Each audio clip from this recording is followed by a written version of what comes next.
com o Edmilson Almeida, um dos representantes da Fundação Educar Brasil. Nós vamos falar sobre um tema polêmico, que é homeschooling, ou mais conhecido pelas pessoas como educação domiciliar. Edmilson, seja bem-vindo aqui ao Polêmica Paraíba. Primeiro explica pra gente como funciona o homeschooling, como seria esse projeto de homeschooling, como ele se dá na prática. Ok, Alana, obrigado pelo convite. A gente tem aqui a oportunidade de esclarecer algumas coisas importantes sobre o tema. Primeiro, esclarecer que homeschooling ou educação domiciliar não é a ideia daquela educação doméstica que pai e mãe dão, não é apenas isso, tá? É muito mais que isso. É a gente trazer para o filho o que seria a educação formal da escola, português, matemática, física, química, etc., para que seja aprendido em casa, supervisionado e não necessariamente fornecido diretamente pelos pais. Então essa é a ideia de educação domiciliar, que é para além de educação doméstica, que é uma confusão realmente comum.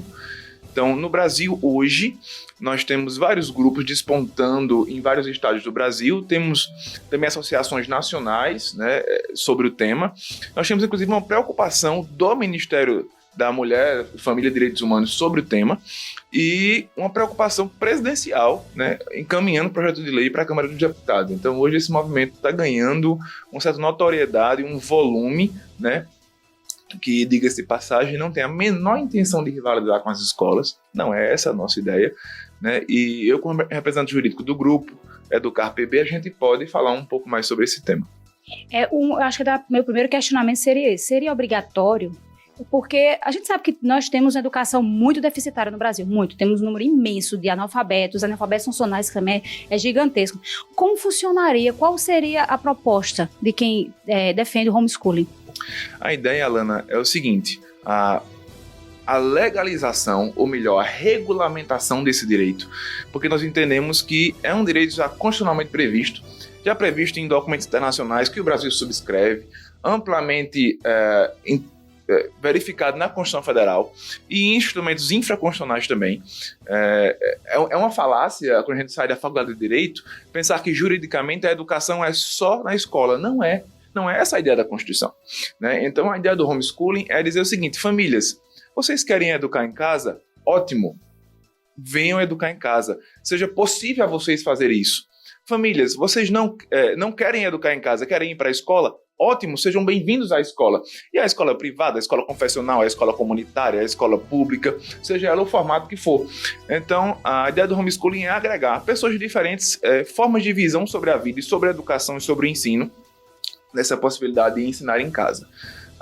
É importante destacar que, apesar de ser previsto na Constituição, previsto na legislação infraconstitucional, a gente tem esse mito, né, de que somente o professor seria a pessoa capacitada para fornecer a educação aos infantes, aos alunos, aos pequenos, né, aos menores. E não obstante, a gente tem que valorizar a pessoa do professor. Eu fui educado como professor. Eu já ia te questionar, porque é uma das críticas a quem faz o homeschooling, da desvalorização, de mais desvalorização ainda do professor, que é uma das críticas que eles fazem. Mas claro, de forma nenhuma. Todos nós hoje, né, nossa geração hoje, foi 90% criada por professores. Nós devemos muito a eles, devemos respeitá-los demais. Agora, o que eu não posso dizer é que a escola, na estrutura como ela é conhecida hoje, tem um monopólio do ensino. Isso aqui não pode haver, né? Até porque quando um pai ensina um assunto ao filho, ou quando pede o auxílio de um professor mais capacitado para dar uma aula de reforço em casa ou algo nesse sentido, ele está atuando como um professor. E para a atividade docente, ela é essencial. A grande questão é que no homeschooling a gente incentiva o autodidatismo. Então a ideia é que meu filho chegue aos 10, 12, 15 anos e eu não preciso estar no pé dele. Menino vai estudar, menino 2 horas, menino 3 horas, menino prova amanhã. Não. A ideia é que com 10, 12, 15 anos já tem maturidade suficiente para poder sentar em casa e estudar tantos quantos livros ele quiser ler. E que esse desempenho, diga-se de passagem, tem sido muito melhor do que o desempenho dos alunos de ensino regular, por conta desse autodidatismo. Você não precisa ficar em cima do filho, né, pedindo para ele estudar. Edmilson, você tem filhos? Tenho 2. Qual a idade? Um intrauterino e um extrauterino.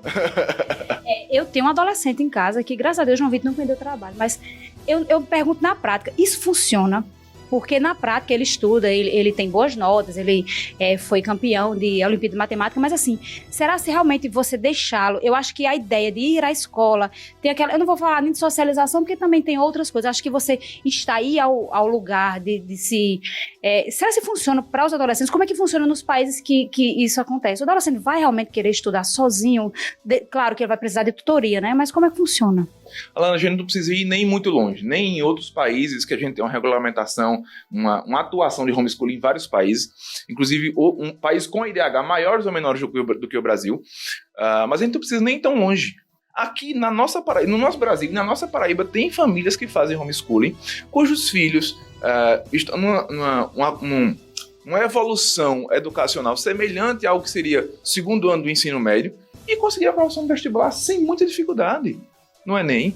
Então, hoje no Brasil, pelos levantamentos da Associação Nacional de Educação Domiciliar, no Brasil a gente tem a aprovação de 100% das crianças dos jovens e adolescentes que fizeram ensino domiciliar em casa no Enem. 100% de aprovação. E se você for para fora do Brasil, você vai ter análises de crianças comparativas entre que fizeram homeschooling e que fizeram educação formal, ordinária na escola. Todos os desempenhos de crianças domiciliar são maiores do que as crianças que fizeram ensino ordinário. Então, a gente pode ver isso na prática acontecendo. Temos famílias aqui que fazem ensino domiciliar, crianças de 10, de 12, de 15, de 8, de 7 anos, né, que isso realmente funciona, esse autodidatismo funciona. Nós temos hoje no Brasil, por conta dessa deficiência da educação, crianças que aprendem latim com 8, 9 anos de idade. A gente não tem isso no sistema educacional regular, por uma série de questões, né? Alguns até dizem que latim é desnecessário, né? Mas a gente tem esse tipo de educação personalizada da educação domiciliar. Diga-se de passagem, a maior percentual de pais que deixam o sistema educacional formal para partir para o ensino domiciliar não é com outra finalidade, com outro objetivo que não seja educação personalizada aos filhos. Deixa eu perguntar os motivos. O que leva, no teu caso, você pratica em casa também homeschooling com sua filha? Sim, veja só. No meu caso, a gente pratica, mas ainda é muito incipiente, porque minha filha tem 1 ano e meio. Então, ela não tem nem idade escolar ainda, né? Minha filha é extrauterina. Então, mas a gente tem... vê isso nas outras famílias acontecer, né? E, na verdade, como é que funciona? O pai, ele pode tanto fornecer a educação, como acessar outras pessoas que tenham o conhecimento que possam auxiliar nisso. Então, cursos livres, como por exemplo, de matemática, de português, de disciplina de anatomia, de línguas, né, são extremamente úteis nisso aí, né? Então, reitero, não é uma desvalorização da escola nem do professor, não é apenas uma opção familiar. Aí a pergunta que eu faço é a seguinte, como isso se daria na prática, não só para as famílias como a sua, mas e para aquelas que talvez usariam esse tipo de artifício para não mandarem seus filhos para a escola, como seria regulamentado, como seria fiscalizado?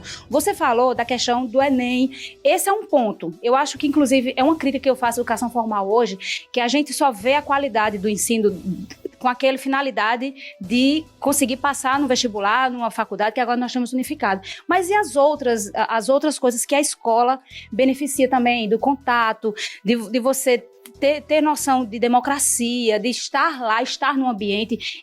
Eu acredito que seria igual a um culto religioso, você separar o seu dia para ir à escola, você tem aquele ritual, é como ir ao cinema também, tudo é um ritual.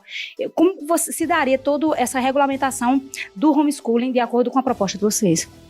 Veja só, a gente tem em outros países um espectro enorme de possibilidades. Então a gente tem desde uma regulamentação zero, onde o aluno o filho faz homeschooling independente de comunicação a órgão, independente de autorização, independente de qualquer coisa.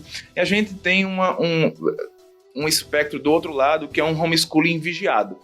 Então o aluno pode chegar até o ponto de não assistir aula, mas está matriculado na escola, quando vai fazer prova, faz prova na escola, e a escola que chancela ter passado de um ano para o outro. Então, nesse espectro de variáveis, a gente tem diversas opções. O nosso pleito para o Brasil é que a gente possa ser o mais livre possível. E quando eu digo mais livre possível, é as possibilidades que a Constituição nos coloca e que outras leis nos colocam. Então, no Brasil, a gente tem, no Código Penal, essa vedação de abandono intelectual de menor. Né? E vale destacar, nenhuma família que pratica homeschooling no Brasil jamais foi condenada por abandono intelectual de menor. A gente tem hoje condenações que obrigam as famílias a matricularem os filhos na escola regular. Tem, certo? E é o que nós combatemos hoje. Que isso seria uma invasão da liberdade individual. Mas não há, nessas famílias, mesmo essas que praticam homeschooling há vários anos, condenação por irresponsabilidade e o abandono intelectual do menor. Por quê? As famílias se dedicam, as famílias se esforçam em dar o melhor, e diga-se de passagem, isso foi dito pelo próprio relator do recurso extraordinário no Supremo Tribunal Federal, que diz o seguinte: olha, não tem famílias que fazem isso por irresponsabilidade. Eu acredito que a imensa maioria, e é um número pequeno, é um universo pequeno, né? Isso que... Sim, é um universo pequeno. Nós hoje falamos de, no máximo, aí, 3% da população escolar. Né? Então, é pouca gente que pleiteia isso. Né? E não obstante seja pouca gente no volume total, é muita gente quando você pega a quantidade absoluta. A gente está falando hoje na Paraíba um número pequeno de 60 famílias. Mas a gente tem associações hoje no Brasil com milhares de famílias associadas. Então, nesse sentido, é muita gente. Entendeu? Então, no Brasil, como é que a gente imagina que seria o ideal? Algum tipo de controle, e isso o PL já do presidente Bolsonaro, ele já prevê esse tipo de coisa, né? Algum tipo de controle para evitar essa distorção que você mesmo comentou. E uma família, de repente, eu faço a educação domiciliar. Não faz, né? Se esquiva disso e acaba abandonando intelectualmente o menor. Às vezes a criança quer que o filho trabalhe, a gente vive em situações muito adversas, muito. Eu acho que uma crítica que eu faço, do pouco que eu li, inclusive eu não li a PL, vou ler ainda, preciso pesquisar para saber mais sobre ela, é que nós temos muitos outros problemas da educação. Então eu acredito que se é uma coisa que não vai ser obrigatória, teria que ter formas de regulamentar, mas eu acho que o governo deveria pensar no problema macro, que é da educação de base. Isso aí é uma questão, acho que muito menor para que o governo se pegue nesse momento que a gente está vivendo da educação, que, inclusive, muitos problemas da educação básica mesmo, de origem, de não ter carteira na escola, de não ter merenda para as crianças, as pessoas estão passando fome, né? Você tem que entender, a gente tem que entender o Brasil como um todo. Na mesma cidade, para a gente se limitar a um âmbito municipal, que tem uma rua com esgoto a céu aberto, você tem gente que pede comida no meio da rua, e você tem empresários riquíssimos que querem regular a sua atividade ou verificar a melhor forma de diminuir seus tributos. Então, uma cidade, ela se movimenta de vários interesses com várias pessoas diferentes. E o Estado, ele tem a obrigação de gerir todos esses interesses ao mesmo tempo, sem deixar um ao lado do outro. Né? Claro que a gente tem direitos fundamentais, direitos humanos envolvidos, só que esse é o ponto. A evolução do sistema educacional formal no Brasil, e tem que haver, e tem que valorizar o professor, e tem que haver melhor distribuição de financiamento. Né? Aliás, fiquei sabendo, há não muito tempo atrás, essa semana, que a CAPES está vetando alguns tipos de financiamento para estudantes de terceiro grau, por entender que a melhor forma de gerir o dinheiro público é gastando com algumas coisas e não com outras. Isso é excepcional. Isso mostra uma probidade na relação com o dinheiro público. Né? Tem que haver? Claro que tem que haver. Agora, por isso eu vou ter de priorizar uma bandeira em detrimento de outra? Claro que não. Ambas podem andar juntas. Né? E a gente está falando assim, são poucas pessoas? São. Mas imagina aquela coisa, o Estado, de repente seu filho tem alguma deficiência, algum problema de saúde, e o tratamento você gasta aí R$500 mil mês. Qualquer pessoa ordinária no Brasil não teria esse dinheiro. Mas o Estado deve garantir a educação, a fim de preservar a vida. Qual a mãe, qual o pai não faria e moveria mundos e fundos para conseguir esse financiamento público para poder garantir a saúde do seu filho? O que é que eu estou querendo dizer com isso? Quando a gente fala em números absolutos, são aquelas famílias. Vamos priorizar outras tantas famílias que são a quantidade maior do ensino formal. Mas se a gente está falando do seu filho, é o seu filho que vai para a escola e sofre bullying na escola. É o seu filho que vai para a escola, passa 10 anos, você pagando, ou pagando o privado ou pagando o público, porque o público é pago, né? Você que passa 10 anos numa escola e sai de lá mal sabendo interpretar um texto.